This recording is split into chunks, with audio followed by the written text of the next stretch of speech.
femme, le Titanic, grandeur et tragédie. Bonjour à tous les passionnés d'histoire. Aujourd'hui, nous plongeons dans l'une des catastrophes maritimes les plus célèbres de tous les temps. Le naufrage du Titanic. Le Titanic. Ce seul nom évoque déjà des images de grandeur et de tragédie. Conçu par les chantiers navals Harland & Wolff de Belfast, cet immense paquebot était le fruit de l'imagination de J. Bruce Ismay de la White Star Line et du constructeur naval Thomas Andrews. Conçu pour incarner le luxe absolu, le Titanic était bien plus qu'un simple navire. C'était un véritable palais flottant. Les passagers de première classe bénéficiaient de somptueux aménagements, avec des escaliers majestueux, des salles à manger opulentes et même une piscine.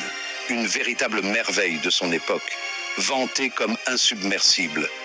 Cependant, comme nous le savons tous, ce voyage inaugural fatidique d'avril 1912 s'est achevé en catastrophe. Alors, pourquoi le Titanic a-t-il sombré? Décryptons ensemble les causes de ce naufrage. Tout d'abord, l'iceberg. La nuit du 14 avril 1912, le Titanic naviguait dans les eaux glacées de l'Atlantique Nord.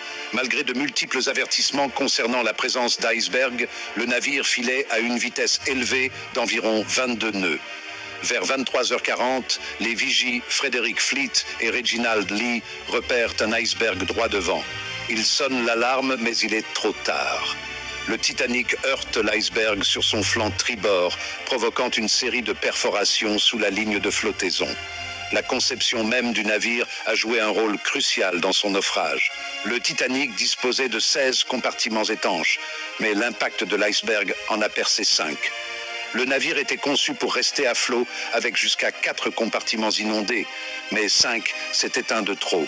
L'eau a commencé à s'engouffrer dans la proue, faisant basculer le navire et le brisant finalement en deux. Un autre facteur a été la pénurie de canaux de sauvetage. Le Titanic ne transportait que 20 canaux, soit assez pour environ la moitié des personnes à bord. C'était en réalité plus que ce que les réglementations de l'époque exigeaient, mais cruellement insuffisant pour les 2224 passagers et membres d'équipage. Lorsque l'ordre d'abandonner le navire a été donné, l'évacuation a été chaotique et de nombreux canaux ont été mis à l'eau à moitié vides. N'oublions pas l'élément humain. Des erreurs de communication et des retards dans le temps de réponse ont également joué un rôle. Le navire voisin, le Californian, n'a pas répondu aux signaux de détresse du Titanic, tandis que le RMS Carpathia, qui est venu à la rescousse, était à des heures de là.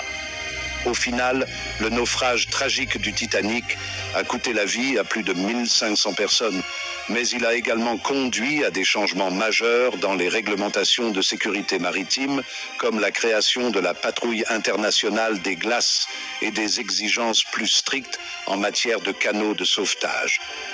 Voilà donc pourquoi le Titanic a sombré. Une combinaison d'erreurs humaines, de défauts de conception et de pure malchance. C'est une histoire qui continue de nous fasciner et de nous hanter plus d'un siècle plus tard. Merci d'être resté avec nous.